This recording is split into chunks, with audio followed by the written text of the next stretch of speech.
Insya Allah. Jadi saya mengawali mengajar Al-Quran di Sekolah Alam Indonesia ini tahun 2001, kemudian diamanahkan menjadi ketua timnya untuk membuat semacam kurikulum pembelajaran Al-Quran lah, gitu kan, di awal. Dan kemudian dengan beberapa orang, ada timnya waktu awal-awal masih sedikit, hanya ada sekitar 4 orang, 3 orang, 4 orang, dan saya diamanahkan untuk ketika awal masuk langsung diamanahkan untuk mengawali lah, menggawangi tim Al-Quran waktu itu disebutnya. Dan kemudian berkembang, dan alhamdulillah sekarang timnya sudah cukup banyak ya, karena memang Al-Quran menjadi landasan dalam pembelajaran yang lain, bukan hanya di pembelajaran Al-Quran, tapi juga menjadi dasar, menjadi landasan dari pembelajaran lain, apakah itu di kelas, kemudian juga di lapangan, karena kita juga banyak hal yang di lapangan ya, gitu. Ya sebelum masuk ke slide ini, tadi aja ceritanya sedikit ya, nggak usah banyak-banyak. Jadi langsung aja kita ke pertanyaan dari Miss Mimi tadi. Dari peserta sebelumnya ya. Dari peserta ya. Ada dari Bu Cace juga tuh. Apakah sama kurikulum Al-Quran dengan kurikulum akhlak? Nah, iya. Ini pertanyaannya gampang, tapi jawabannya panjang. Boleh. Karena yang jawab bukan hanya saya. Oh gitu, ada dua ustaz. Ya. Nanti kita berbagi saya. Harus berbagi. Ya, ada 2 ustaz yang siap menjawab insyaallah. Baik. Nah, sebelumnya boleh menyapa nih, banyak juga perlu lihat juga nih teman-teman kayaknya dari SI juga ada nih yang ikut nih, yang saya kenal Bu Dedeh dari SI Cibinong.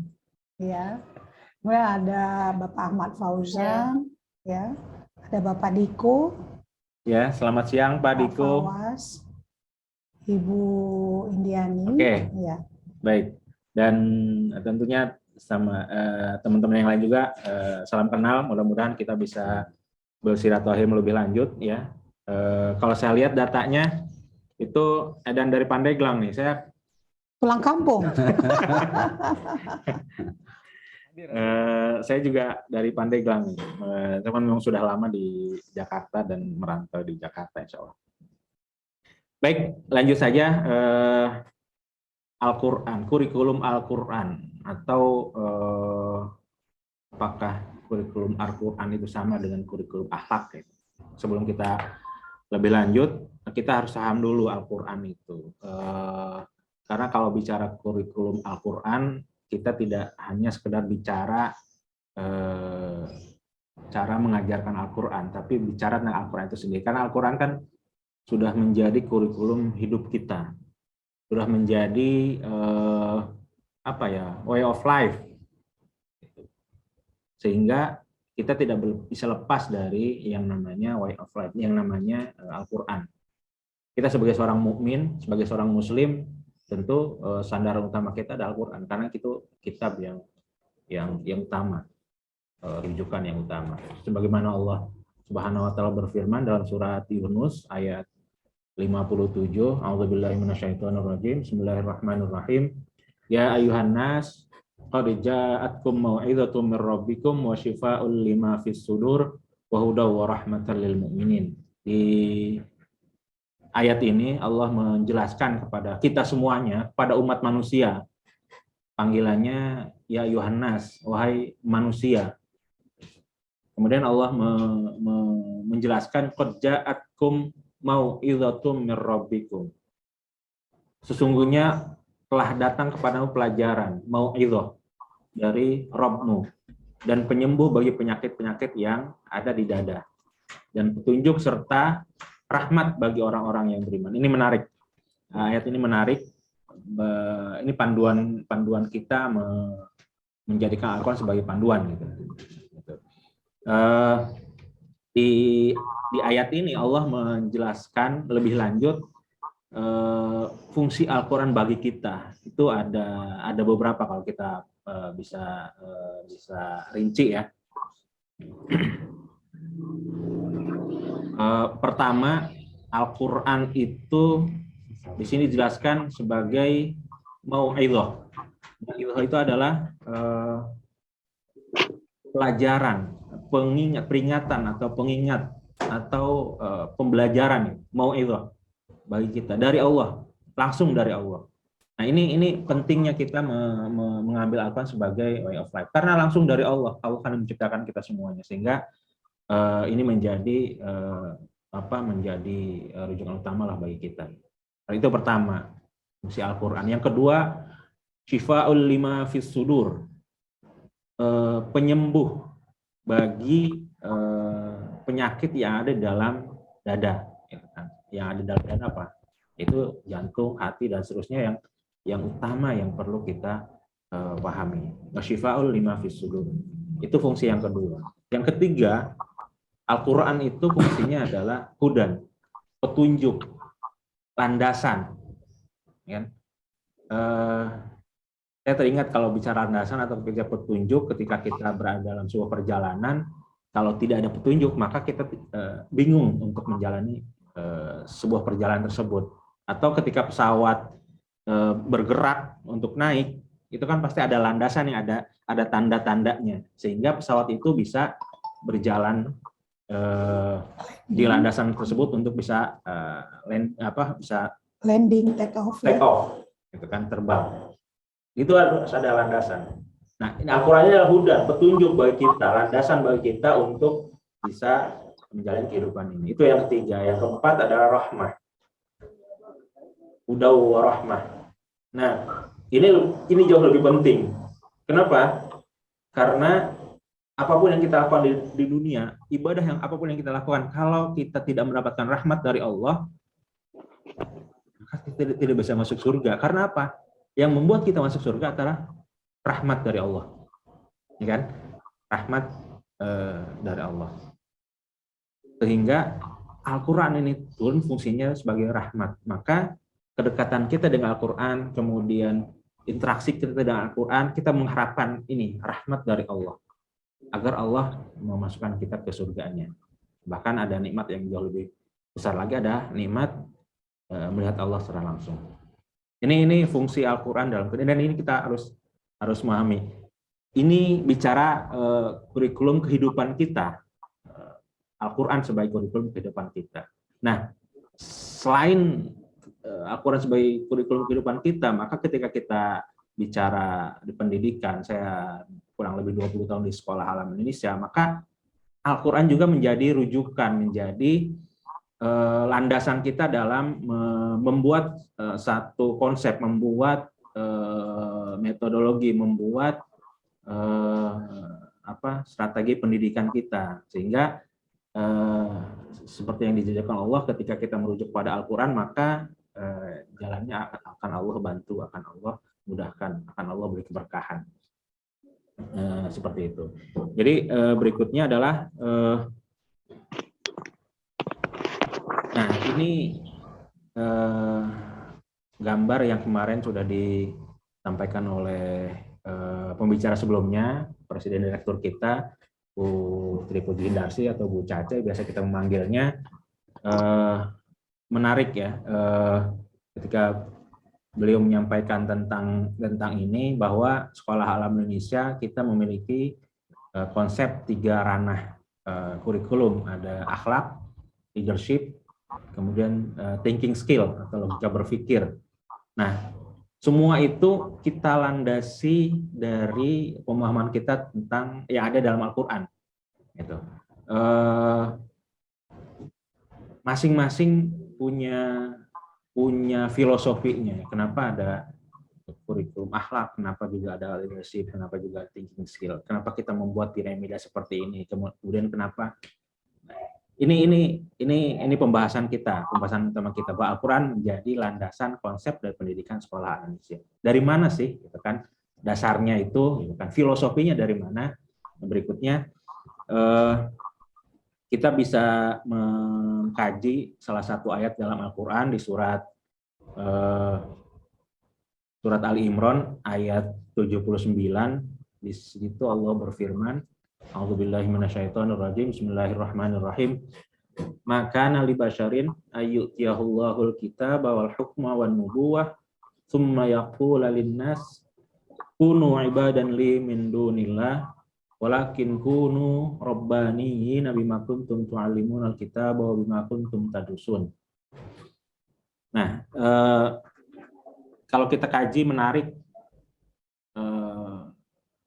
sekali nih ayat 79 dari surat Al-Imran ini, di mana Allah menurunkan ayat ini ketika para pendeta dari Nasrani dan agama lain berkumpul menghadap Rasulullah. Ini sedikit asbabun nuzulnya, sebab-sebab turunnya ayat ini. Ketika itu mereka berkumpul kemudian menghadap Nabi Muhammad, kemudian mereka menyampaikan kepada Nabi Muhammad, karena mereka punya persepsi, mereka menyimpulkan bahwa ini Nabi Muhammad membawa agama baru agar dia disembah, gitu kan. Kemudian para pendeta bernegosiasi atau menyampaikan kepada Nabi Muhammad, ya Muhammad, apakah dengan ini kamu ingin aku sembah, gitu kan? Gitu kan. Ya tentu Nabi Muhammad menolak itu, menyangkal itu. Tapi kemudian bukan hanya di situ, dengan cerita ini, dengan asbab ini, maka Allah menurunkan ayat ini, surat Al-Imran ayat 79. Maka li basyarin ayyutihullah. Tidak layak, tidak wajar bagi seorang manusia, seorang insan, seorang bashar, ya Allah berikan kitab, Allah berikan hukum, kemudian Allah berikan kenabian, ya kan? Allah kasih misi, kemudian berkata kepada manusia, jadilah kalian hambaku. Tidak seperti itu maksud diturunkannya risalah ini, tidak. Tapi kunu rabbaniyin, kata Allah. Walakin kunu rabbaniyin, tapi jadilah kalian rabbani. Ini apa, perintah, kalau secara tidak langsung ini bahasa perintah dari Allah Subhanahu wa taala. Jadilah kalian rabbani. Nah, di terjemahan ayat ini disebut bahasa rabbani. Nggak ada terjemah lain di Indonesia, di bahasa Indonesia. Kunu rabbani ini bima kuntum tu'allimunal kitab. Jadilah, hendaklah kamu menjadi orang-orang rabbani. Orang-orang robbani itu apa sih? Nanti kita jelaskan. Ini menariknya di sini. Karena kamu selalu mengajarkan Alkitab dan disebabkan kamu tetap mempelajarinya. Nah, yang menarik di sini adalah kata robbani. Di terjemahan tadi saya sampaikan tidak diterjemahkan apa sih robbani, di sini disebutkan menjadi orang-orang robbani. Nah, ini menarik yang kemudian kita kaji menjadi sebuah pembahasan, menjadi sebuah landasan kita membuat sebuah konsep, yaitu konsep sekolah alam. Nah, apa sih makna robbani? Nah, kita kaji dari salah satu kitab tafsir yang juga terkenal, ya, adalah kitab apa namanya nih? Kitab At-Tabari. Nah, terkenalnya dengan kitab At-Tabari, padahal nama aslinya adalah kitab apa, Ustaz? Waktu itu ada kajian tentang kitab At-Tabari. Nah, kalau sekarang tafsir itu sudah tersedia di gadget ya, di HP ya. Saya juga sudah install. Ada aplikasi khusus tafsir At-Tabari, menarik nih. Makanya saya nukil di slide ini, saya nukil dari HP. Ketika Imam At-Tabari memaknai atau memberikan makna tentang robbani, gitu kan. Ada penjelasannya panjang, tapi sedikit bicara tentang tafsir At-Tabari itu. Imam Tabari itu sebetulnya nama aslinya adalah Abu Ja'far Muhammad bin Jarir, Ibnu Jarir. Kalau orang kita juga pernah mendengarnya adalah Ibnu Jarir, kan. Itu. Kemudian tafsirnya ini sangat terkenal, tafsir At-Tabari sempat hilang. sempat hilang tafsir ini, tapi kemudian ada pada seorang seorang bangsawan ya, seorang raja pada masa Abbasiyah ya. Pada masa Abbasiyah kemudian ditemukan manuskripnya yang aslinya, akhirnya kemudian diperbanyak. Hampir hilang tafsir ini.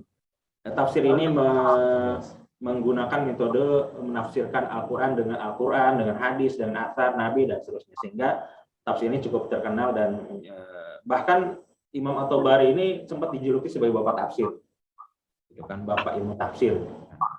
Nah, karena memang karyanya yang luar biasa.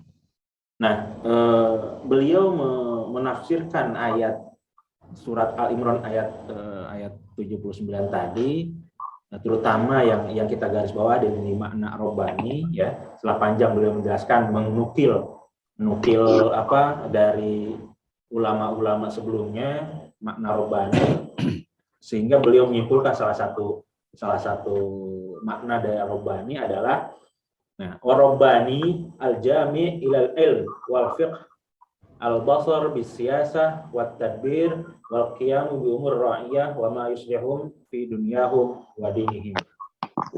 Insyaallah ada yang paham ya? Bahasa Arabnya paham ya, insyaallah. Insyaallah gitu ya Ustaz. Coba mungkin ada yang bisa menerjemahkan. Ini dari Pandeglang nih teman saya nih kayaknya. Teman-teman boleh, Ustaz Dodi boleh kalau mau menerjemahkan. Ya, lanjut Ustaz. Lanjut. Baik, Warobani, ini makna robani, kesimpulan beliau adalah al-jami' ilmu wal fiqh. Jadi kumpulan yang mengandung makna yang orang mempunyai ilmuwan, kefakihan, kemudian al-basar bisiyasah wa tadbir, mempunyai wawasan yang luas tentang siasah. Ini kalau siasah maknanya politik, kalau teman bahasanya bukan strategi, bukan makna politik ya, strategi. Al-basar bisiyasah mempunyai wawasan yang luas tentang strategi, wa tadbir dan manajemen. Menarik nih maknanya. Kemudian wal qiyamu bi umur ra'iyah. Kemudian dia tampil untuk mengatur urusan-urusan orang-orang yang atau rakyat pada umum, masyarakat pada umumnya. Wa ma yuslihum fi dunyahum wa dinihim. Jadi mengurus urusan yang membuat manusia maslahat bukan hanya dunianya tapi juga akhiratnya.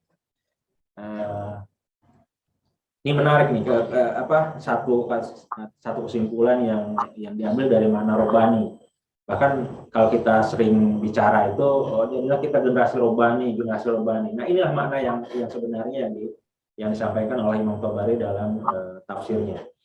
Jadi saya ulangi lagi, robbani al-jami' ilal ilm wal fiqh al-basar bis siyasah wa tadbir wal qiyam bi umur ra'iyah wa ma yuslihum fi dunyahum wa dinihim. Jadi robbani adalah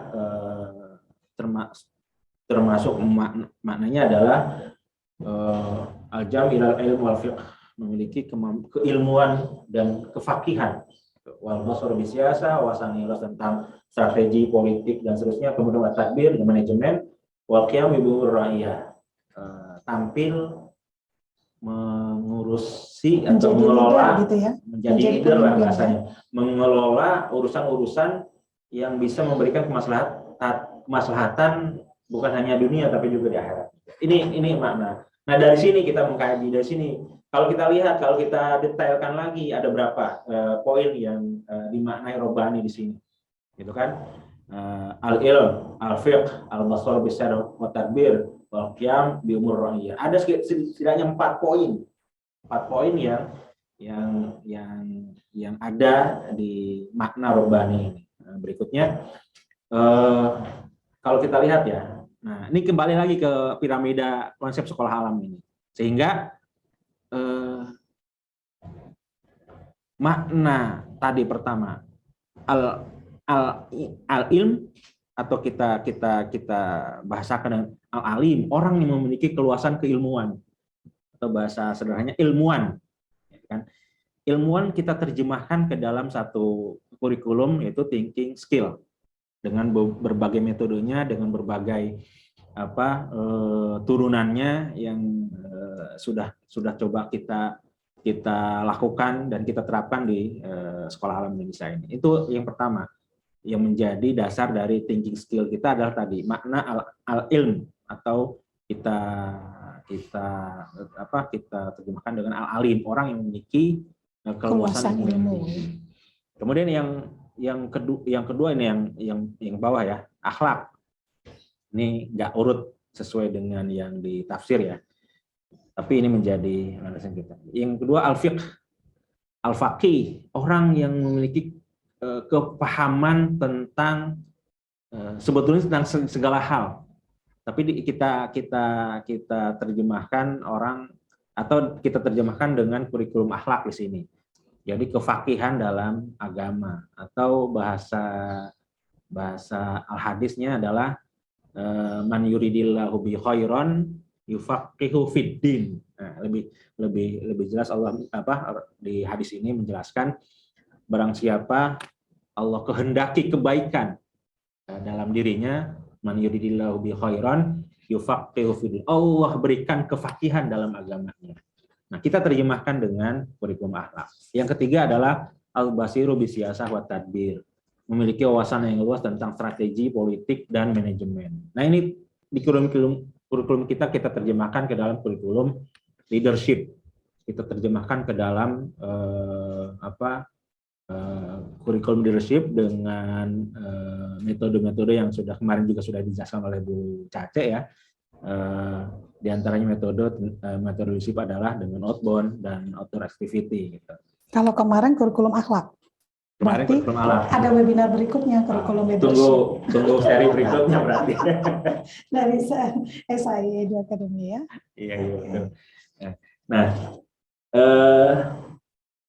makna Rabbani ini kita terjemahkan ke dalam konsep 3 ranah konsep Sekolah Alam Indonesia, yaitu akhlak, kurikulum leadership, dan kurikulum thinking skills. Satu lagi mana gitu kan? Tadi kan ada 4 poin dari makna Rabbani. Satu lagi adalah outputnya dari 3 hal tadi. Apa? Qaim bisyu'unir ra'iyah. Dia tampil, dia bisa menjadi leader lah. Kan bahasa leader itu atau bahasa pemimpin itu kan tidak hanya punya anak buah gitu kan. Kan Rasulullah menjelaskan juga kullukum ra'in. Setiap kita adalah pemimpin.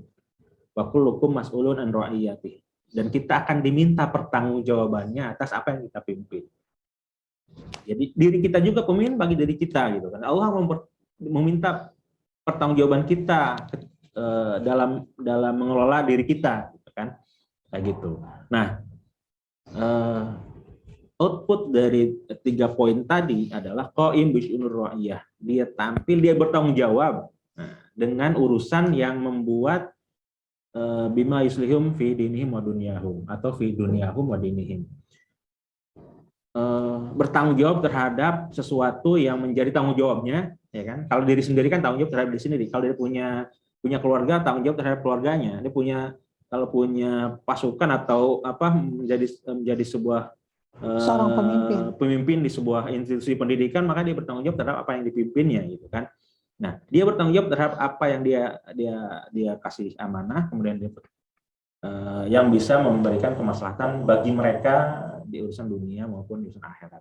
Nah, ini kan terjemahan dari makna khalifah, ya kan? Ini terjemahan dari makna khalifah yang kemarin sudah dijelaskan oleh Bu Cace, yang menjadi juga landasan berpikir kita dalam konsep pendidikan kita ketika dalam surat Al-Baqarah ya ayat 30 Allah menjelaskan ketika diskusi dengan malaikat gitu kan. Wa qala rabbuka lil malaikati inni ja'ilun fil ardi khalifah. Jadi Allah menyampaikan kepada malaikat, inni ja'ilun fil ardi khalifah. Sungguhnya aku akan menjadi ja'ilun fil ardi, menjadikan bumi itu ada khalifahnya gitu kan. Kemudian para malaikat menyampaikan, kenapa harus ada khalifah, kenapa harus ada yang mengatur bumi, padahal manusia itu suka berbuat kerusakan gitu kan, menumpahkan darah dan seterusnya gitu kan. Qalu atajalu fiha may yufsidu fiha wa yasfiku dima wa nahnu nusabbihu bihamdika nuqaddisu. Padahal kami, kata malaikat, selalu bertasbih kepadamu. Kemudian selalu mensucikan Engkau ya Allah, gitu kan. Qalu atajalu fiha may yufsidu fiha wa yasfiku dima wa nahnu nusabbihu bihamdika nuqaddisu. Ini diskusi Allah dengan para malaikat. Jadi ketika Allah menjadikan manusia sebagai khalifah di muka bumi ini adalah itu kehendak Allah, dan kemudian ketika kehendak Allah diterapkan di muka bumi ini, maka Allah yang akan menjaga. Nah, makna khalifah ini sendiri apa gitu kan? Kemudian berikutnya adalah ini ada penjelasan ya, makna khalifah. Manusia khalifah fil ard, ya, pemimpin di muka bumi yang kewajibannya selain beribadah, ya kan, juga mengelola dan mengusahakan kemakmuran di bumi agar bermanfaat bagi semua manusia. Tadi kan sama, satu makna dengan Rabbani, kan? Makanya ketika menariknya di tafsir atau Bari itu menafsirkan Al-Quran dengan Al-Quran lagi, kan? Menafsirkan satu makna Al-Quran dengan ayat yang lain lagi. Kalau tidak ada ayat yang di Al-Quran, ditafsirkan dengan hadis atau asar ulama. Nah inilah yang menjadi dasar, inilah menjadi landasan kita membuat konsep pendidikan DSI dengan 3 ranah tadi. Akhlak, kurikulum leadership, kurikulum kepemimpinan, kemudian yang ketiga adalah kurikulum thinking skill, logika berpikir kita. Nah ini sudah kita terapkan dari awal saya masuk di Sekolah Halal Indonesia, bergabung dengan Sekolah Halal Indonesia, tentu dengan berbagai dinamikanya, berbagai metodologinya. Yang terakhir kita menggunakan metode PJBL ya. Menggunakan PJBL itu bagian dari kita mengkayakan metode pembelajaran kita atau metode dari konsep kita, karena kita tidak tabu dengan hal-hal yang baru. Baik dari kita, baik dari kita maupun dari dunia luar. Kita tim kita selalu memperbaharui wawasan kita, apa yang baru nih di dunia pada umumnya nih sekarang nih. Nah sekarang kita mencoba menerapkan metodologi PJBL pada anak-anak kita. Bahkan bicara PJBL kemarin itu bukan hanya untuk anak-anak sebetulnya. Bukan hanya pada siswa sebetulnya, gitu kan, PJBL. Juga kepada kita ya. Bisa kepada kita juga, gitu kan. Nah ini menariknya. Nah tadi awalnya dari landasan Al-Quran. Jadi ketika bicara kurikulum Al-Quran, tadi di awal saya sampaikan adalah bicara kurikulum kehidupan kita pun ketika berada di sebuah institusi, terutama di lembaga pendidikan ini, maka kita membuat konsep yang juga mempunyai filosofi dan landasannya dari Al-Quran tadi ya. Surat Al-Imran ayat 79 dengan memaknai kata atau kalimat Rabbani gitu kan. Dengan kemudian kita turunkan menjadi 3 ranah konsep, yaitu ranah akhlak, leadership, dan thinking skill. Nah kemudian berikutnya ini sebetulnya sudah dijelaskan oleh Bu Cace kemarin ya sebelumnya. Tugas kita di dunia ini kan Abdullah gitu kan. Saya tambahkan yang punya karakter Rabbani gitu kan. Abdullah tadi di surat 51 ayat 56 ya. Wa ma khalaqtul jinna wal insa illa liya'budun. Tidaklah aku ciptakan jin dan manusia kecuali beribadah. Beribadah yang tadi yang memiliki karakter yang bisa memakmurkan bumi sebagai khalifah, sebagai Rabbani, tersebut kita sering dengar generasi Rabbani. Nah kemudian sampai Islam dengan hamba-hambaan dengan umatnya yang kemudian menjadi rahmatan lil alamin. Kita berharap sampai ke sana. Abdullah mempunyai karakter Rabbani, kemudian Khalifatullah fil ard tadi, kemudian lil muttaqina imama, kemudian menjadi baldatun thayyibatun rabbun ghafur, dan rahmatan lil alamin. Ini kemarin sudah dijelaskan oleh Bu. Mudah-mudahan teman-teman bisa memahami ya bahwa memang Al-Quran itu yang menjadi konsep kita ya. Konsep pendidikan sekolah alam Indonesia itu awalnya ya, itu basicnya. Kemudian tadi Ustadz ada menyinggung tentang PJBL ya. Selanjutnya kita akan melanjut nih. Masih ada slide berikutnya? Alhamdulillah. Nanti Ustadz bisa berdiskusi berdua. Saya mau perkenalkan guru saya berikutnya nih.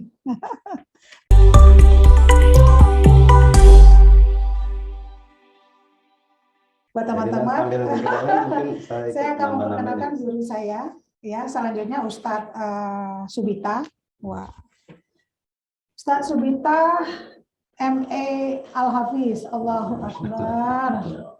Masya Allah. Ini ada bukunya Ustadz Subita yang udah rilis ya Ustadz ya. Alhamdulillah udah rilis 1 sampai 4. Alhamdulillah.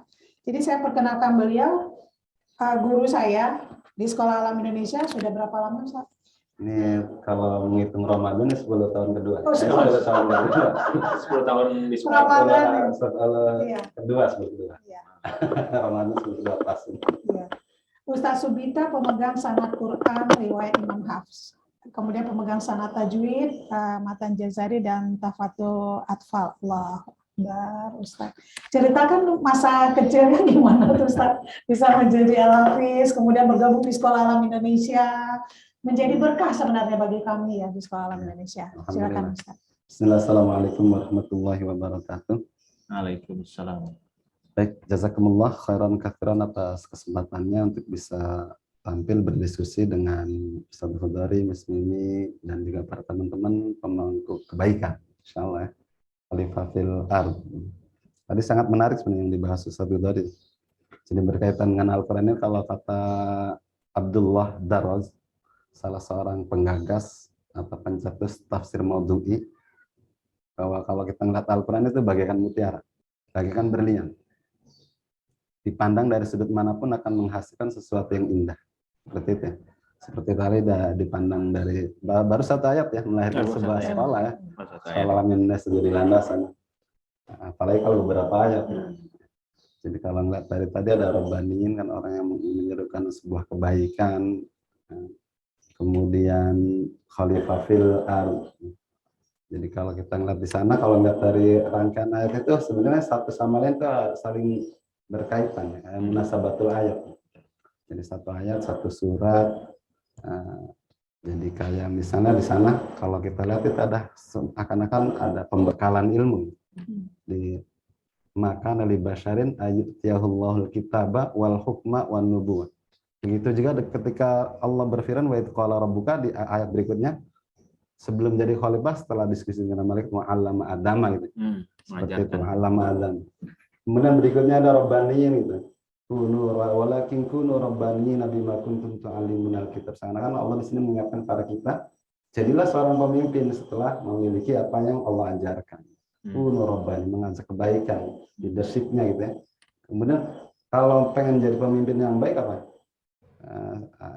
Mengajak dengan apa? Dengan akhlak yang baik. Seperti yang sebagaimana dicontohkan oleh Rasulullah SAW. Dan kita sebagai umat manusia di muka bumi ini kan sebenarnya tugasnya banyak. Khalifah, terus abid. Satu lagi sebenarnya ada di surat ini, surat Hud. Ketika Allah berfirman kepada Nabi Saleh, huwa ansha'akum minal ardi wasta'marakum fiha. Ada tugas selain menjadi khalifah, menjadi makbul, abid, kemudian yang terakhir menjadi wasta'mar, pemakmur muka bumi. Mana tadi yang dikumpulkan dalam sebuah kurikulum sekolah sangat lengkap sebenarnya.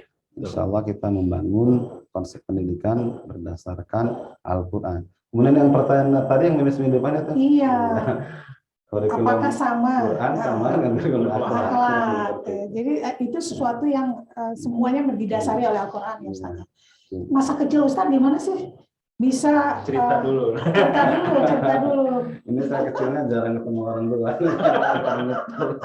Masa kecilnya gimana sehingga Al-Hafiz gitu. Gimana ceritanya? Dulu orang tua saya itu menitipkan pada seorang alumni Kempek, pemegang sanad dari Kempek, dari Cirebon. Kempek itu salah satu pesantren yang emang dia memunculkan ilmu nahwu dan Al-Quran. Ya, Al-Quran. karena terkenal dengan istilah metode Kumpekan. Gitu. Nah di sana mungkin teman-teman semua pada kenal dengan ini ya, Akil Siraj. Sangat terkenal itu ya. Said Akil. Said Akil. Ya, Said Akil yang kemarin jadi menteri, sempat jadi menteri kalau tidak salah. Ya, ini pesantren Kumpekan ini pendirinya orang tuanya beliau, Umar Saleh. Nah dari sana orang tua saya dititipin ke alumni salah seorang alumni sana yaitu Ustadz Mehdi dari kecil semenjak di kelas 3 MI, kemudian belajar sama beliau alhamdulillah sekitar kelas 5 saya sudah selesai riwayat hafaz, tapi bin nadhar ya, bukan bil ghaib ya, bin nadhar.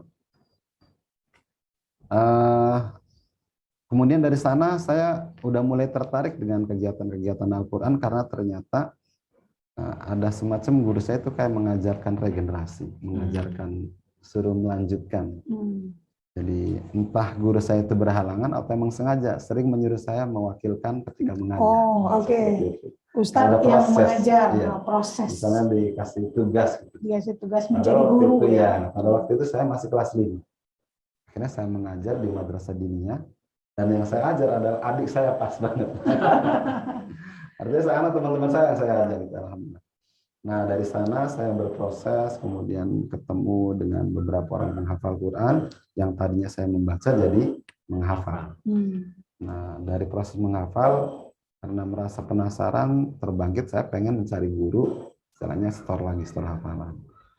Sampai seterusnya, dan karena saya sering bergelut dengan Al-Quran, kemudian mengajar Al-Quran, kemudian saya nih, ketika mengajar kan berganti-ganti metode tuh.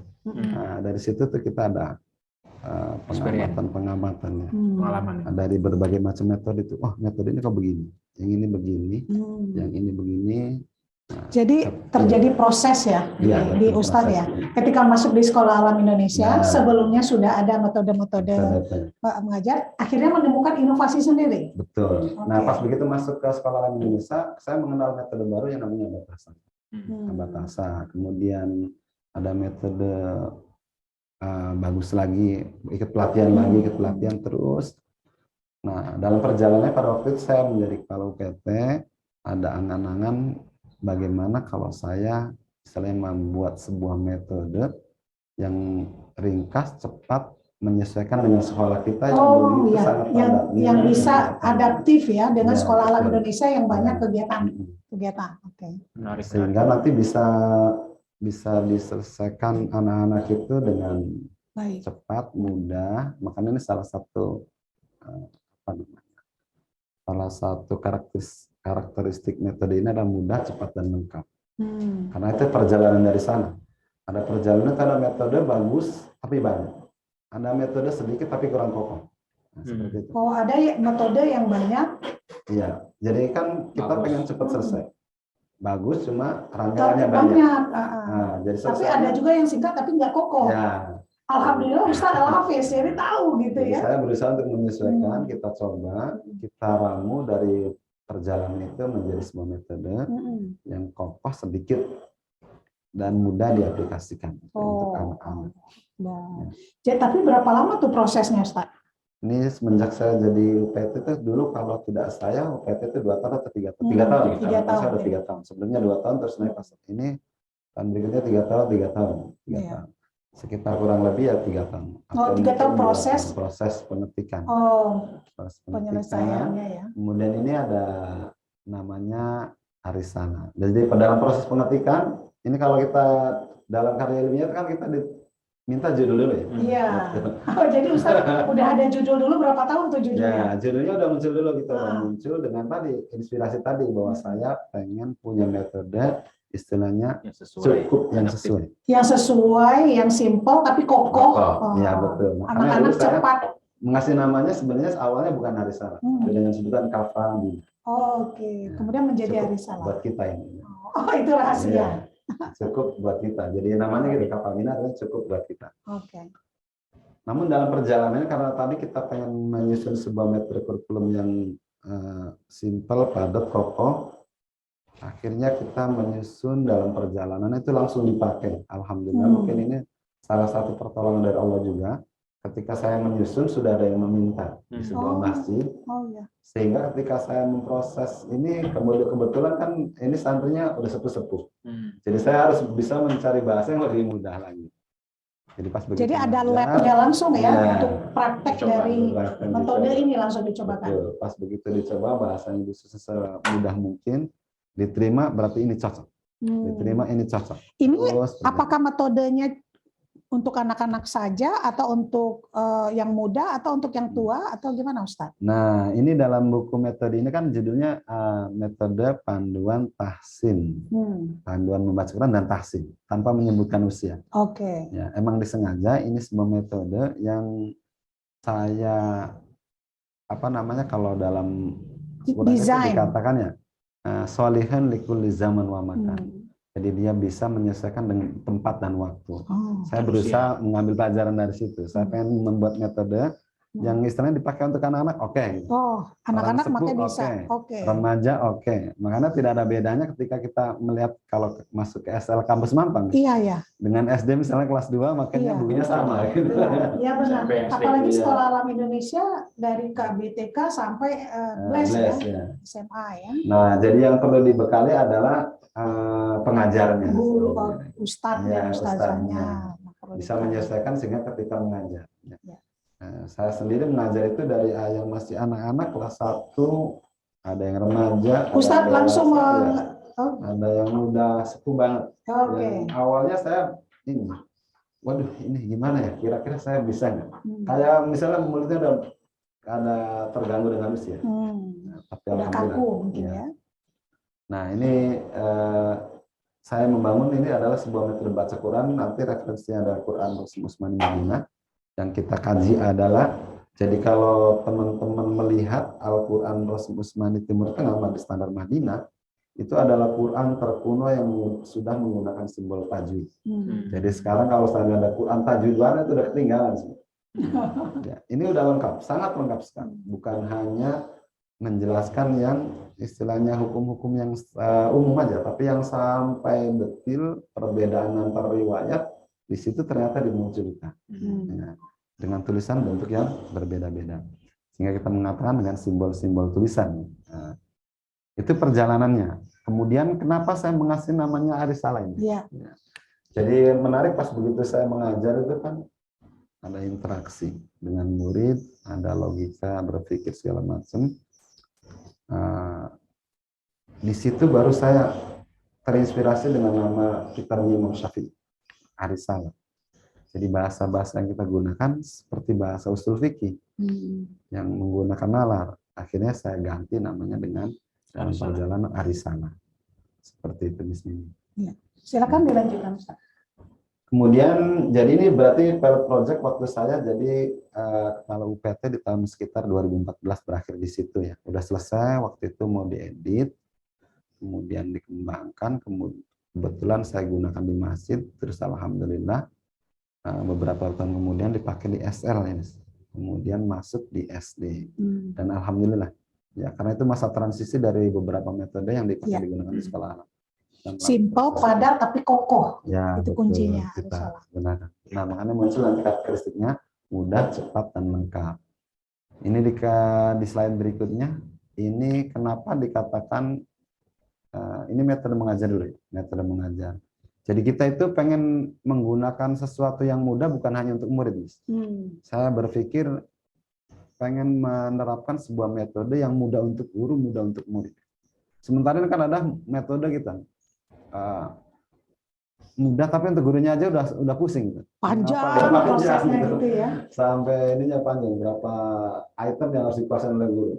Nah, saya coba memudahkan untuk gurunya, teknik mengajarnya cuma 3 langkah. Istilah, pahmul istilah, dan tatbik. Dari di awal kita mengkaji simbol tulisan tajwidnya.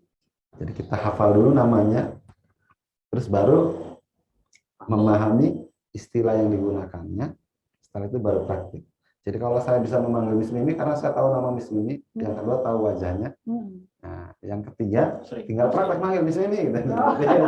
Gampang, jadi gimana itu cepat. Jadi saya kan bisa membedakan antara satu orang dengan orang lain karena nama dan bentuk. Nah itu yang kita gunakan di metode Arisalah itu. Jadi guru sebenarnya sangat mudah untuk mengajarkan. Memudahkan Ya. guru dan siswanya juga ya. Betul. Jadi tidak gurunya ketika mengajar tidak perlu banyak ceramah atau menjelaskan atau juga mencontohkan mentalakikan. Cukup kasih tahu namanya, cara manggilnya, terus silahkan praktek. Ya, ya. Nah, nanti dari sini kita munculkan karakter metode ini, yaitu mudah, cepat, dan lengkap. Nah, tadi mudah untuk guru dan untuk muridnya, mudah juga untuk mempraktekannya. Nah, di slide berikutnya ya, ada di slide berikutnya insya Allah. Oke, kelewat ya, kayaknya ada yang Di depan, kayaknya di depan. sebelumnya. Ya. Ada yang kelewat kayaknya. Nah, ini. Nah, seharusnya kayaknya ini dulu ya. Iya. Jadi mudah untuk gurunya, ya mudah, sangat mudah ya. Kalau kita tadi menyebutkan sesuatu dengan nama itu kan sangat mudah, pendek-pendek. Yang mungkin dulu banyak, mungkin selain saya kali. Kalau saya tuh karena mungkin dari kecil udah hobi di Al-Quran, kalau pelajaran berkaitan dengan Al-Quran itu saya selalu dapatnya di atas 9. Mau tajwid mau segala macam gitu ya. Mana dulu saya waktu ingat masih di MI itu saya sekolah dari MI MTS gitu. Terus MAPK. Ya, MAPK itu ini satu program yang dulu didirikan oleh Muhammad Syazali, program keagamaan. Nah, itu ya dari sana. Tapi kalau saya mengamati teman-teman itu kalau belajar tajwid itu puyeng, mumet, pusing. Hafalin definisi. Iya, menghafalin definisi gitu ya. Jadi berdasarkan observasi Iya. Ustadz ya sepanjang Definisi ya. mengajar ya. Bahkan sampai istri saya sendiri mungkin udah bahasanya kayak orang apa itu bahasa fobia ya dengan ketika suruh baca judul itu dia bilang susah belajar tajwid itu. Nah, saya bilang coba dulu. Nah, dicoba karena ini ada sebuah metode yang diulang-ulang akhirnya dia dengan sendirinya hafal. Ya. Jadi kan kita menjadikan bahasa tajwid ini bahasa ibu. Kalau kita dulu satu hari dikenalin misalnya kucing ya kucing, enggak kucing itu kupingnya gini kan jelas gitu. Enggak dibedah lagi ya kucing betul, udah iya. remaja gitu. Makanya ketika dia suruh ngambil sendok, ya udah manggil ayah enggak dan enggak pakai nol kan langsung ngikutin aja ayah. Nah, itu apa? Iya, enggak perlu nanya itu ayah itu seperti apa hidupnya kan enggak. Nah, begitu juga ini saya berpikiran seperti itu. Ketika kita mengenalkan ke anak kecil yang belum mengenal istilah apapun terus mengatakan kita idhar. Dia pasti akan ngikutin aja idhar. Iya. Nah, terus idhar ditunjuk. Ini idhar ya. Terus langsung dicontohkan. Ya, jadi dia dengan sendirinya dia bisa menggunakan bahasa itu jadi bahasa sehari-hari. Kemudian tahu bentuknya, tahu cara bacanya. Nah ini. Ya. Kemudian kenapa dibilang metode ini sangat cepat? Dibilang cepat. Ya, sesuatu yang sedikit itu biasanya diselesaikan dengan cepat. Nah, kita usahakan menyusun buku ini sangat sedikit, beberapa item kita padatkan. Jadi bukunya ada 1, 2, 3, 4 ya. ini. Kita 4 selesai, tapi 4 ini udah satu ramuan lengkap ya. Nah, beda dengan saya dulu dari dulu mempelajari metode, dari dulu saya suruh gantiin guru saya dulu itu menggunakan sebuah metode, tapi belum ada tajwidnya.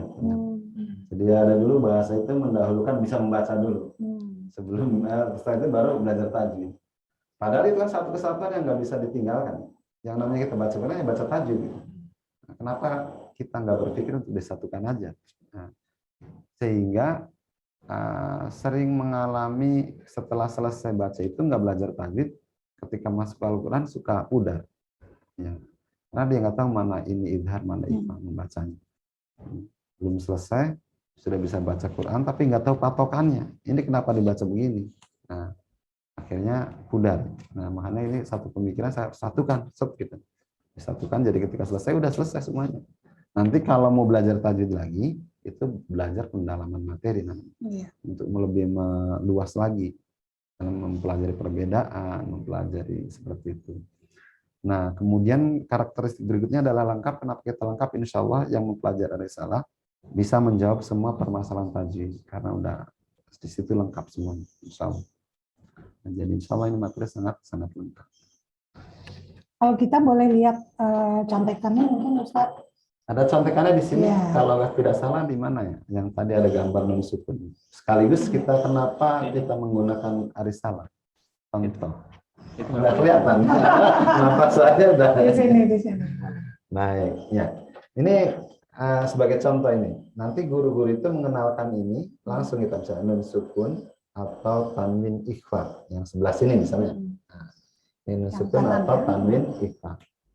yang sebelah kanan, yang nunnya tidak ada harokatnya.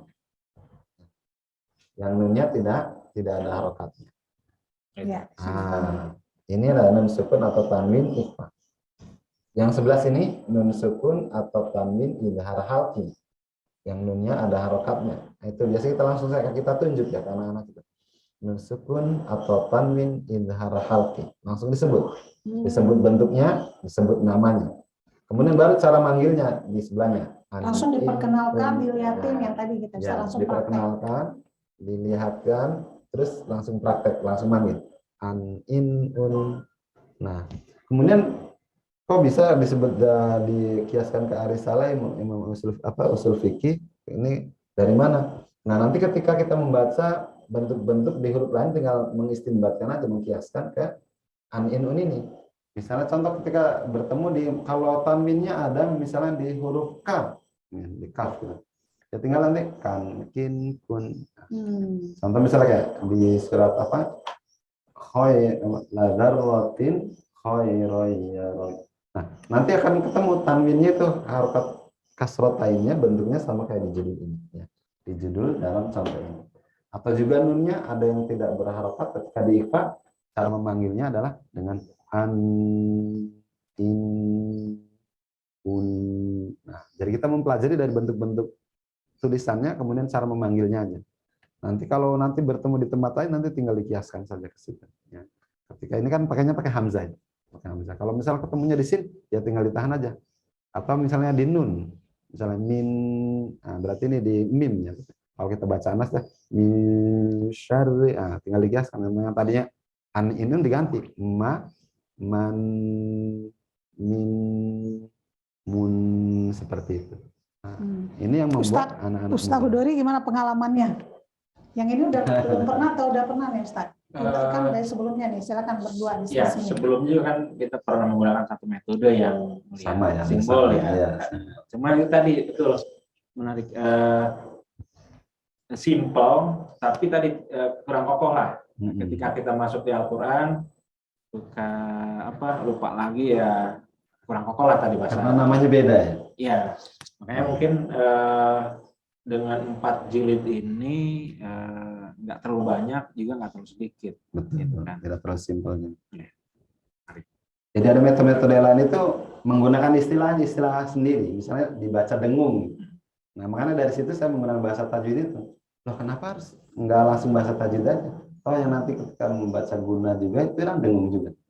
Daripada kita membaca dengung, terus nanti pas begitu belajar tajwid, ini nanti namanya gunah ya. Jadi seakan-akan nanti guna itu apa? Nanti nanya lagi. Guna itu dengung. Karena kalau kita udah langsung mengatakan guna, anak-anak udah nggak menghafal lagi. Nanti pas begitu ketemu tajwid baca guna gitu. Anak-anak, oh iya langsung gitu. Pas begitu belajar tajwid langsung nggak, oh itu gitu.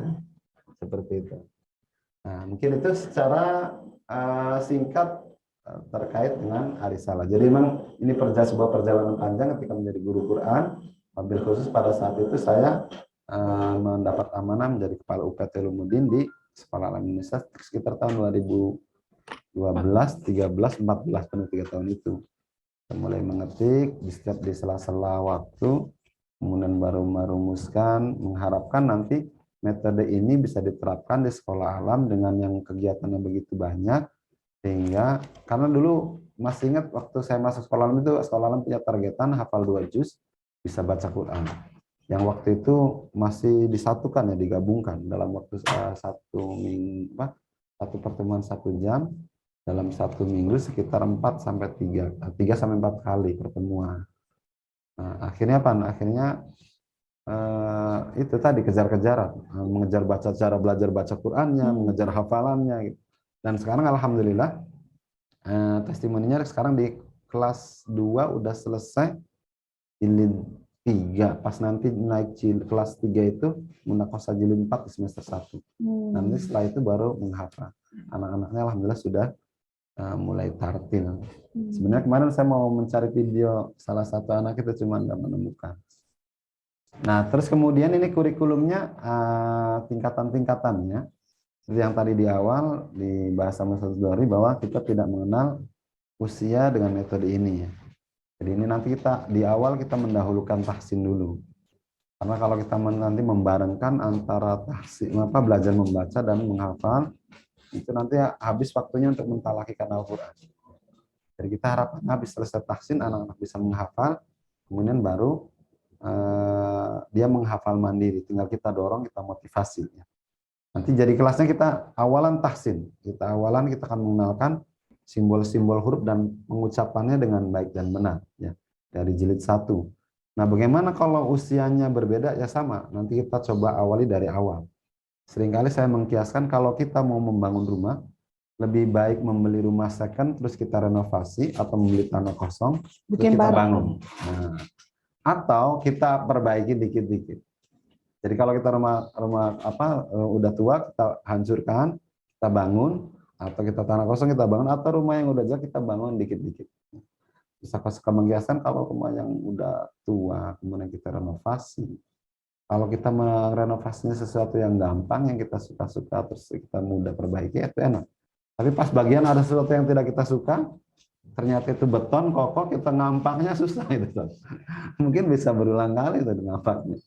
Nah, dari situ. Kemudian nanti baru kita nanti di tahap kedua adalah mutkin tahsin untuk pembuktian bahwa anak-anak kita bisa menerapkan teori yang ada di metode tadi, dipraktekkan. Kalau udah mungkin nanti baru tahap selanjutnya kita boleh melanjutkan tilawah atau menghafal sesuai dengan program yang ada di sekolahnya masing-masing. Nah, kebetulan di SAI biasanya menghafal 2 juz. Nah, nanti setelah selesai 2 juz, anak masih mau menghafal dibolehkan. Tahun berapa? 2 tahun yang lalu ada yang lulus SL itu ada yang 20 juz. Kemarin terakhir yang 17 kalau tidak salah.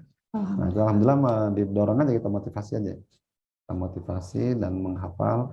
Ya, ala kulli hal nanti mereka menghafal yang di rumah mau dengan siapa, mau di mana, itu punya tanggung jawab masing-masing, keinginan masing-masing. Kita selalu kita hanya mengajak aja, Robani tugasnya mengajak gitu. Mengajak dalam kebaikan. Jadi nanti tahap ketiga ini adalah udah mulai tahap mandiri. Jadi kalau yang tilawah nanti guru mendengarkan, memastikan kalau dia bacanya bersih. Jadi kalau masih ada salah-salah, terus proses lagi. Besok diingetin. Kamu misalnya masih kurang di sini. Ingat di sini ya. Nanti pas begitu besok ketemu lagi, jangan lupa kemarin catatannya di mana. Jadi itu berproses untuk menghilangkan kesalahan ketika membaca Al-Quran. Sehingga nanti pada tahap berikutnya ketika membaca gurunya tinggal tidur aja, ngantuk aja. Saya bukan ngantuk, maksudnya tinggal mendengarkan saja. Menikmati lalunan bacaan muridnya. Bukan capek mengoreksi, terus seperti itu. Ini tingkatan-tingkatan kurikulum yang nanti akan diterapkan di baik di SD, di SL ataupun di tingkat SMU-nya seperti itu. Atau bahkan diterapkan juga di tahsin bapak-bapak, ibu-ibu, orang tua dan orang dewasa. Tapi untuk bapak-bapaknya udah pernah ya? Udah pernah dicoba? Ada tahsin ayah. Ada tahsin ayah. Oh, ada tahsin ayah khusus tahsin ayah. Tahsin ibu juga ada. Tahsin ayah, tahsin ibu dan anak-anak di sekolah alam Indonesia ya. Metodenya udah insya Allah udah dulu apa yang menjembatani cepat diterapkan di anak-anak itu dari tahsin ayah. Alhamdulillah. Di tahsin ayah dulu, ada tahsin Jadi ibu. pas begitu dikenalkan metode ini, bapak-bapak itu sangat antusias untuk gitu, karena dia baru sadar kalau bahwa di Al-Quran standar Madinah itu udah dikenalkan simbol tajwid dan ada namanya. Nah, akhirnya dari situ, kalau untuk anak-anak banyak pertanyaan gitu. Nah, alhamdulillah. Dan kemarin masa transisi langsung malah dari kelas yang ini yang langsung dipindah semua ya. Dipindah semua karena berkeyakinan guru-guru Quran dan orang tua kalau pindah walaupun dari kelas 5 ini bisa mengejar ketertinggalan. Alhamdulillah. Seperti itu. Selanjutnya ini contoh-contoh rapor yang sudah kita susun, sama contoh raportnya kita menggunakan bahasa-bahasa tajwid yang ada di Arisalah. Dan nanti dalam Arisalah ini ada sebuah panduan khusus untuk gurunya dengan menggunakan bahasa istilah tajwid yang sama. Tujuannya karena kita sebuah lembaga pendidikan yang mungkin yang melakukan banyak orang. Misalnya di SA itu sekarang misalnya di SL atau tingkat SMP itu ada 4 guru. 4 ustadz. Kalau di SD lebih banyak lagi, biasanya lebih dari 10 ya. Banyak kelasnya. Lebih banyak kelasnya.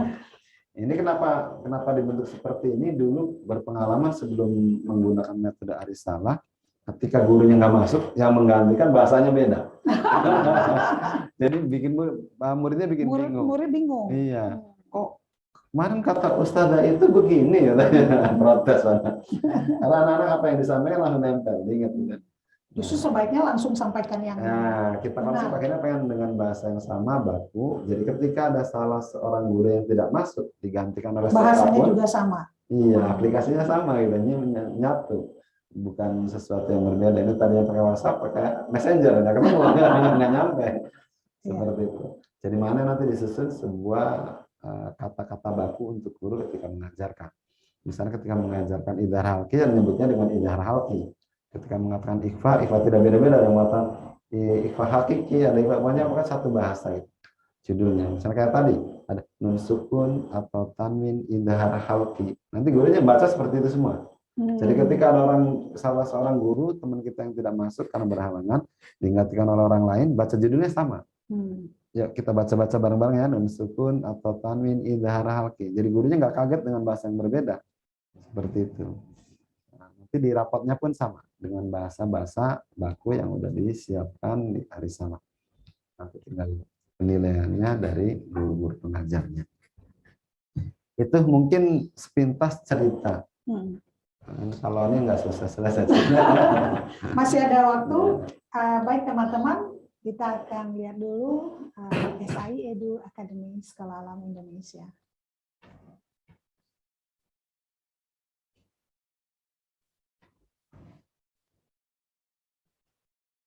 Ternyata saat ini 8 unit Sekolah Alam Indonesia, Ustaz.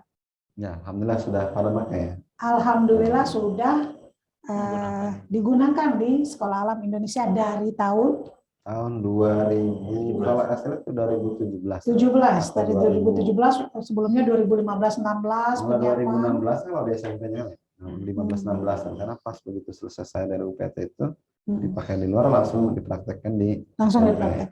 Alhamdulillah sudah dipakai di 8 unit Sekolah Alam Indonesia. Itu ada tantangannya nggak Ustadz ketika Ustadz menjelaskan kepada para Ustadz dan Ustazah yang ada di 8 unit Sekolah Alam Indonesia? Ini kalau dulu saya belajar di Indonesia ini kan ada istilah apa tuh? Mindset apa? Mindset, berubah mindsetnya gimana? Ada growth mindset. Buka dulu nih. Ada yang mindsetnya nggak bisa nggak growth ya, yang fix ya. Fix mindset. Ini biasanya suka mengalami kendala di situ.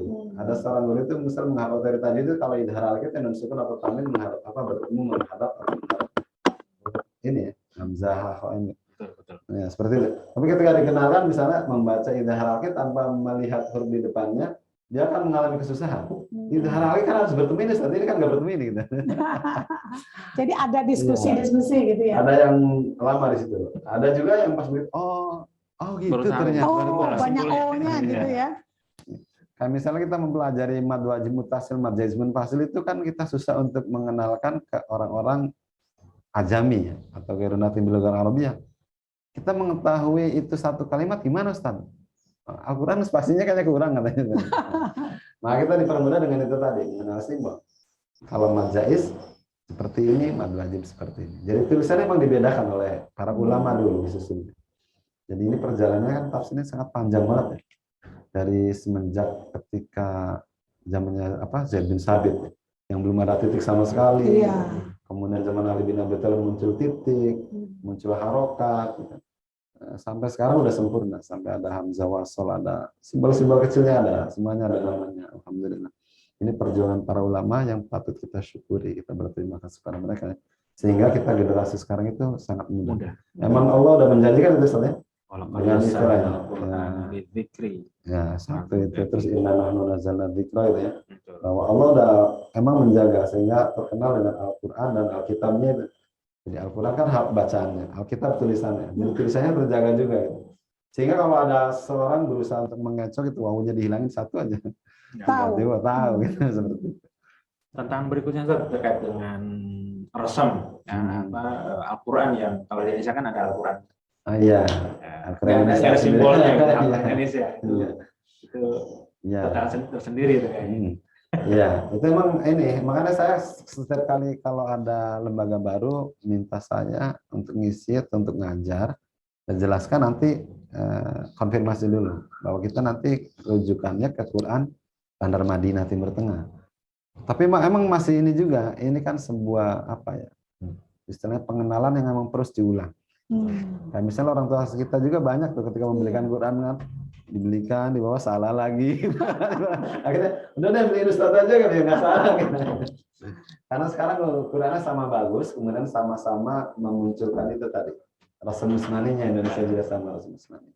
Memang ini perjalanan panjang juga di Indonesia. Kenapa Indonesia nggak menginduk ke misalnya Madinah, Mesir. Kalau kita lihat sejarah itu ya, misalnya di Cirebon itu. Kalau kita ke Cirebon, nanti ke masjid, itu dipajang tuh Quran-Quran kuno. Jadi emang dulu duat-duat yang dikirim ke Indonesia bukan orang-orang sembarang juga, Mis. Orang yang hafal Quran dan bisa nulis.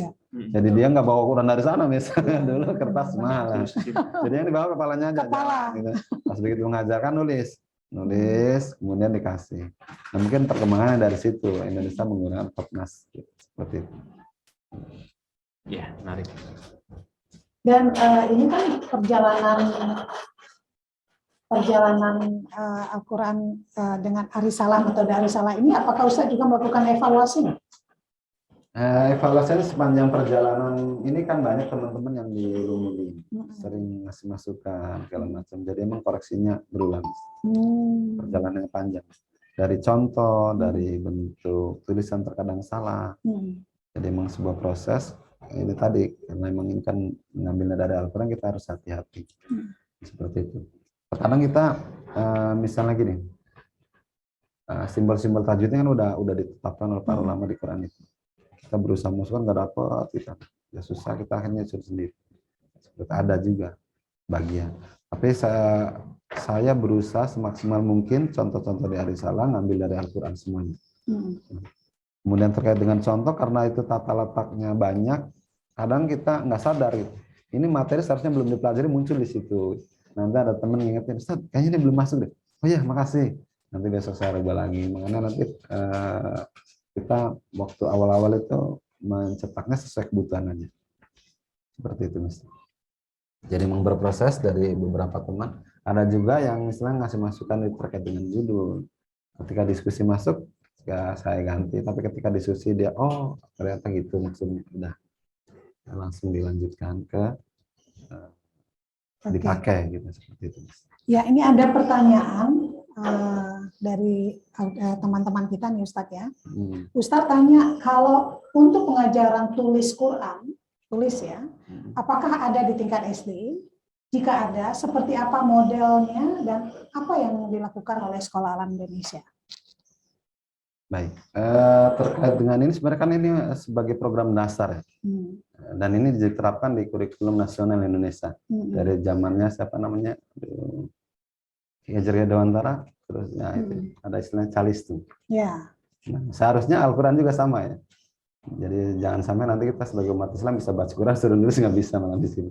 Seharusnya emang. Yang kedua, menulis ini sebagai latihan motorik untuk anak-anak ya. Nah, itu jadi mungkin dikenalkan dari KBTK bisa, misalnya dari alif, cara nulis alif kan gampang. Cuma karena kita dari awal jarang dikenalkan nulis Al-Quran, pas begitu disuruh nulis Quran, sudah bisa baca Latin, udah kelas dewasa, pas begitu nulis, ini kok keriting ya? Seperti itu. Akhirnya nulisnya bukan nulis, melukis Ustaz. Jadinya lama. Pas begitu nulis itu, satu diputus. Kalau kita nulis kan jalan terus gitu ya. Nah, seperti itu. Makanya alhamdulillah ada pertanyaan seperti ini, makanya kita sebagai Muslim nggak boleh tertinggal dengan kebudayaan lain. Kita kenalkan tulisan Al-Quran itu seharusnya dari KBTK. Untuk latihan motorik melukis kan udah dikenalkan. Misalnya cara menulis alif, ya udah anak-anak latihan dalam apa itu menuliskan program menulis ada latihan itu ya. Nyarat-nyarat. Kalau ketika kita pakai metode Arisalahnya ada juga menulis juga nggak? Banyak yang bertanya seperti itu, tapi emang kita belum sempat untuk membuatkan kurikulumnya satu. Yang kedua, untuk membuatkan media tulisnya itu bukunya. Berarti jadi ditunggu proses biasanya kan Ustaz begitu ya, berproses gitu. Kan semuanya ada di kepalanya. Seperti ulama-ulama besar sebelumnya ya, tidak membawa bukunya, di kepalanya kemudian nulis gitu ya. Kalau bawa bukunya kayak kisahnya Imam Ghazali nih, dirampok hilang gitu. Oh, kalau ini bisa dirampok hilang, tapi ada di kepala Ustaz ya. Ini setelah itu sebagian ilmunya harus dihafal kata Imam Ghazali. Jadi kalau pertanyaannya tadi, kalau untuk pengajaran tulis Quran, apakah ada di tingkat SD? Iya, malah sebaiknya mungkin dari DTK udah dikenal. Iya. Ini latihan motor. Bagian latihan motor. Calistung. Jika ada seperti apa, tadi sudah dijelaskan oleh Ustaz, dan di Sekolah Alam Indonesia, insya Allah itu udah dalam kelas ya. Ya, biasanya di kelas, ya. guru-guru kelas sudah. Kayak kemarin itu dari Palembang yang Pak Joko, kepala sekolahnya, gurunya menanyakan kalau gini, Ustaz, silakan diterapkan itu sebagai program, memang program nasional pemerintah untuk calistung itu baca menulis itu. Kalau kita bisa membaca Al-Quran, tidak bisa menulis, berarti kita programnya nggak sempurna, gitu. Dan biasanya di Sekolah Alam Indonesia gurunya, karena tadi konsep Al-Quran itu kan menjadi landasan pendidikan ya, konsep pendidikan Sekolah Alam Indonesia. Jadi apapun itu pembelajaran kita, insya Allah Al-Qurannya sebenarnya ada di dalamnya. Betul. Gitu. Jadi kalau sampai tadi Al-Quran sama nggak dengan kurikulum akhlak? Kalau akhlak pasti ada di dalam Al-Quran. Karena akhlak nggak boleh keluar dari Al-Quran, karena memang melandasi Al-Quran. Tapi kalau seandainya ada yang lain dari Al-Quran, ya pasti ada sains, ada yang lain segala macam. Ya. Karena Al-Quran syamil. Ya, mudah-mudahan itu menjawab apa yang menjadi kegelisahan. Sebenarnya kita harus gelisah terus ya. Seperti Ustaz kan awalnya kan gelisah, tidak puas dengan metode yang ada, karena kan ingin dicocokkan dengan Sekolah Alam Indonesia ya, yang menjadi amanah kita saat ini. Karena kegelisahan itu nanti muncul ide-ide itu.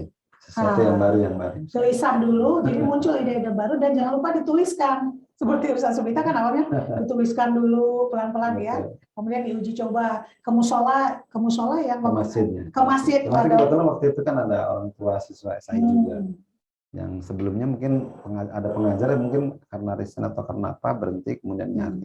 Nah kebetulan pas begitu saya udah selesai nulis, diuji coba, ternyata cocok. Saya kasih tawaran. Dulu saya sebenarnya penggemar Iqra berat. Jadi kalau saya ngajar berat dulu pakai Iqra. Cuma itu tadi ngajarin Iqra itu kalau belum sampai tajwid masuk Quran akan lama. Bukan, akan buyar. Karena apalagi yang Quran Indonesia kan nggak ada simbol tajwid kecuali simbol warna. Kalau yang simbol warna bisa, tapi istilah-istilah tajwidnya belum dapat. Nah, makanya pas begitu saya diminta, saya tawarkan mau pakai metode apa ya? Mau pakai Quran Indonesia apa Madinah?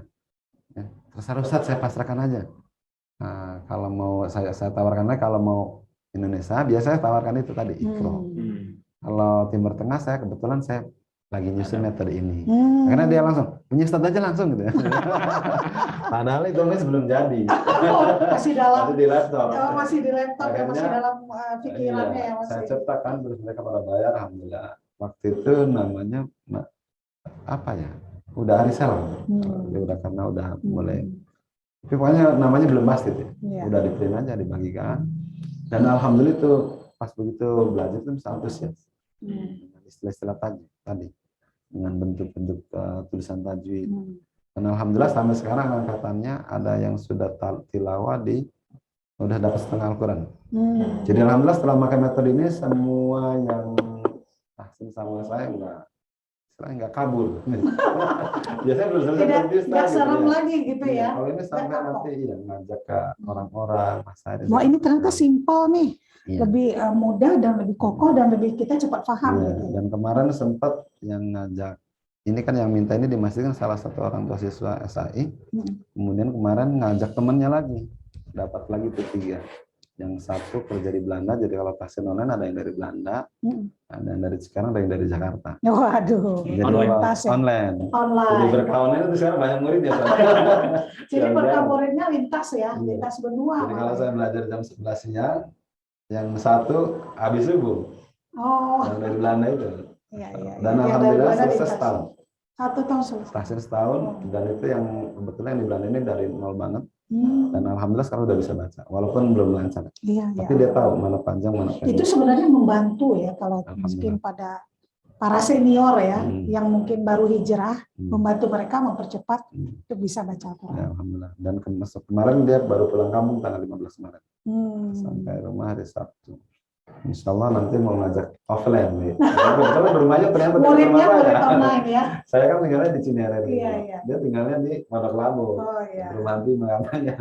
Ini suatu yang menarik loh Ustaz. Jadi misalnya bagi anak-anak ini kan suatu yang penting ya untuk bisa membaca Al-Quran dengan baik ya. Kemudian ditambah lagi bukan hanya untuk anak-anak tadi, karena ada juga para senior kita, bukan para senior ya, teman-teman yang mungkin baru hijrah, dan itu akan mempermudah mereka juga. Betul. Itu yang memang jadi satu paket lengkap yang dengan mobilitas tinggi, tapi kita tetap bisa membaca dan Al-Quran dengan baik. Ya. Itu yang menjadi tugas kita bersama. Ya. Nah dari sana itu alhamdulillah waktu launching pertama itu memang di masjid namanya di Masjid Al-Huda itu ada orang kiroati juga menghadirin terus ngasih saran. Jadi alhamdulillah artinya metode ini pure emang kita dapatkan dari perjalanan mengajar itu, bukan jiplak secara utuh dari pengalaman Ustadz, dari pengalaman Ustadz sendiri belajar sampai hafiz, kemudian Ustadz sendiri mengajar, kemudian baru mendesain ini inovasi baru metodenya. Karena terakhir ketemu sama orang Kirati dibilang jangan sampai terjadi dengan metode lainnya, istilahnya menyadur habis. Oh, ini insya Allah inovasi baru. Perkenalan dulu, wah ini persis saya punya ini. Nah dari situ saya punya, wah saya harus nyari sesuatu yang beda. Sesuatu yang baru, yang original ya, inovasi. Tadi ada diskusi-diskusi dengan teman-teman juga ya di Ulumuddin ya. Jadi menjadi project based learning-nya bareng-bareng di Sekolah Alam Indonesia para ustadz dan ustazahnya. Ini ada pertanyaan lagi nih Ustadz. Apakah metode Arisalah juga layaknya metode yang digunakan metode lain sepertinya ada nadanya, sertifikasi bacaan? Apakah juga metode ini hanya untuk kalangan terbatas saja atau bagaimana Ustadz? Metode ini sebenarnya terbuka untuk umum. Kemarin itu jadi selain dikembangkan di Sekolah Alam ini karena memang awal mulanya proyek di Sekolah Alam, ada juga teman yang mengembangkan kemarin itu. Ada pelatihan itu banyak yang sudah mengikuti dan untuk umum. Kemudian terkait dengan sertifikasi kita coba mempertahankan dengan tafaul bi salafus saleh ya. Kita menerapkan sistem sanad nih. Sanad. Ya, jadi itu untuk memastikan tadi menguasai teori tadi. Jika menguasai nanti saya kasih. Ketika sudah saya kasih itu saya lepas. Dia boleh mengembangkan sendirinya. Wah, jadi dia boleh juga dan nyari murid lagi untuk ngajarin.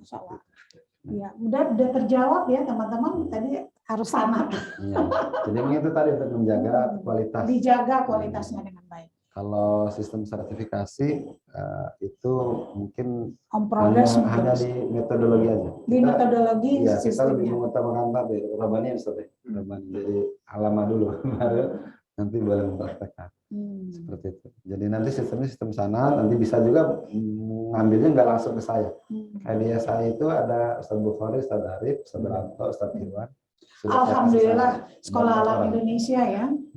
Itu udah di sanad sama Ustadz Bukhari, Ustadz Sulita sendiri ya. Nah kemarin sempat mereka mengadakan itu ada juga yang orang tua ini SAI yang di rumah diganti dengan buku Mas. Oke. Jadi sudah terjawab, insya Allah metode Arisalah ini terbuka ya, terbuka untuk siapa saja dan alhamdulillah sudah laboratorinya sebenarnya sudah di Sekolah Alam Indonesia. Terakhir kemarin saya sharing di Karanganyar di Rumah Quran Dia Uzama, alhamdulillah. Itu santri-santri dari Iskariman. Saya sharing di sana, alhamdulillah dipertemukan dengan metode apa namanya itu Karima sama ternyata ketemu dan penyusunan sama tahun 2014 yang disusun oleh Karima dan menggunakan resim standar Madinah. Cuma memang metodologinya berbeda. Nah kalau kita pakai metode tajwid di sana sesuatu yang berbeda. Ya. Itu akan memperkaya kita. Intinya mana yang paling tepat ya? Mana yang paling tepat untuk anak-anak kita, terutama di Sekolah Alam Indonesia yang mobilitas tinggi, kegiatan banyak. Ustadz sudah merasakan sendiri akhirnya lahir inovasi ini bersama teman-teman di Ulumuddin ya, di tim Ulumuddin, Project Based Learning Sekolah Alam Indonesia, prinsipnya terbuka. Siapa saja. Tapi katanya syarat sertifikasinya sanad. Harus sanad Ustadz Sulita. Jadi nanti yang untuk menjaga ada kualitas. di SAI ya, Miss ya. Nanti kalau maunya di sanadnya di SAI ada. Iya, insya Allah silahkan hubungi SAI Edu Academy. Ya, insya Allah Ustaz Subita ada bersama kita di sini. Yang lainnya juga udah ada 4 nih. Sudah ada 4 Ustadz di Sekolah Alam Indonesia yang ada di sana. Iya. Bagi Bapak Ibu untuk selanjutnya sih di SI Academy ya, Ustadz bisa nanti ada kelas-kelas yang lain ya. Kita akan ada kelas webinar lain atau offline yang kita siapkan untuk Arisalah ini. Karena secara prinsip untuk guru-guru Sekolah Alam Indonesia kita sudah melakukan offline ya, dan kita selalu melakukan refreshment di setiap semesternya. Dan jika teman-teman mau berminat bergabung nanti bisa dikontak SI Edu Academy.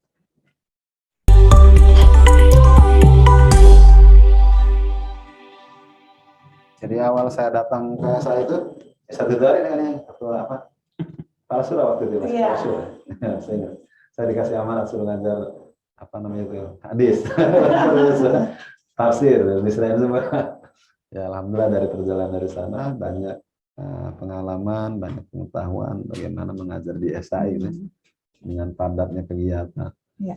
Alhamdulillah berkah ya Ustadz ya. Alhamdulillah. Jadi membawa Sekolah Alam Indonesia menjadi connecting the dots untuk kebaikan ya. Terutama untuk Al-Quran, gimana caranya yang lebih mudah, ini kokoh anak-anak kita, dan bukan anak-anak aja, komunitasnya juga ya. Komunitasnya juga untuk belajar. Kalau ini kan orang tuanya di komunitasnya, orang tuanya terlibat dan orang tuanya belajar duluan. Bukan hanya guru yang sampai orang tuanya ikut sampai juga. Iya, orang tuanya belajar duluan, ibu-ibu, bapak-bapaknya, dan juga para guru.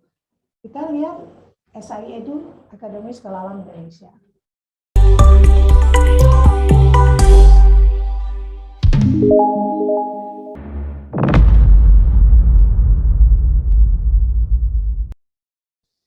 Ya, bersama Sekolah Alam Indonesia, Rising Together. Dan alhamdulillah kita sudah selesai sesi ini. Terima kasih pada Ustadz Hudori, Ustadz Subita, terima kasih. Terima kasih atas pertemuan hari ini, dan insya Allah kita akan ada sesi-sesi berikutnya ya, bersama SI Edu Academy, Sharing and Inspiring. Teman-teman, masih ada agenda kita di hari Kamis ya. Ini program Rising Together with Sekolah Alam Indonesia. Itu ada Selasa Kamis, dan masih ada satu lagi tinggal webinar kita. Jangan lupa lock your day, pastikan waktunya sehingga kita bisa berbagi bersama. Kalau ada hal-hal yang mau ditanyakan tentang Arisalah metode atau webinar sebelumnya, bisa kontak kita di SI Edu Academy.